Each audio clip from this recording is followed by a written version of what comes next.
Thank you, Ed, and I want to thank Stuart for being here. I was proud to co-sponsor legislation bearing his son's name. As many of you know, he was killed in Israel by Palestinian terrorists, and our thoughts and prayers are with you, sir. I also want to thank the Hudson Institute. They actually helped me write my book, Failures of Imagination, and put together some creative energy in the room. But I want to take sort of you back historically. I think what has passed is prologue. It's what's at the archives. And I think it's important to look back at the year 1979.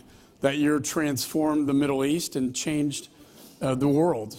In that year, radical Islamist ideology rippled around the globe. And the revolution in Iran brought the Ayatollah and his oppressive Shia theocracy to power. That same year, a dark veil of Sunni extremism fell over Saudi Arabia and other Arab nations. And also that year, the Soviets invaded Afghanistan.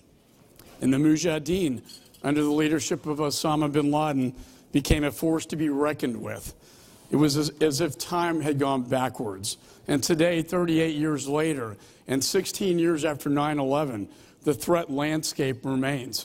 The Ayatollah is more powerful than ever. The Sunni extremists continue their reign of terror, and the Russians have returned to the region to control the ports in Syria and prop up the dictator Bashar al-Assad.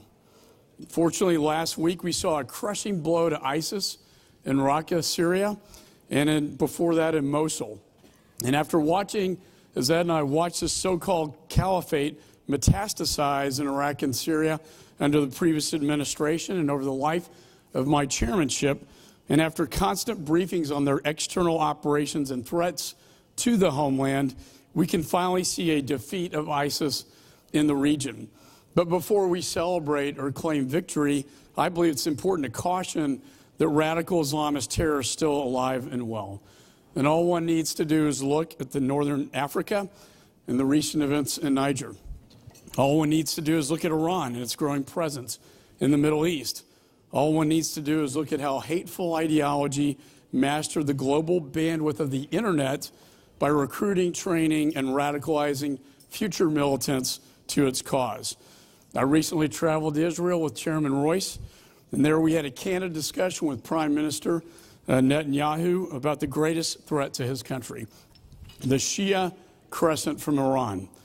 Iran is filling the vacuum in Iraq and Syria, and through Hezbollah, it's building rocket manufacturing plants in Lebanon. Through Hamas, it's digging tunnels and aiming rockets against the Iron Dome. And in Yemen, it's backing the Houthi rebels. The Prime Minister also briefed us on the relationship and opportunity that has arisen between Israel and Saudi Arabia. Once proclaimed enemies, now these two nations have a unique alliance. The enemy of my enemy is Iran. This threat exists not only against what Iran references to as Little Satan, but also what it calls the Great Satan, the United States.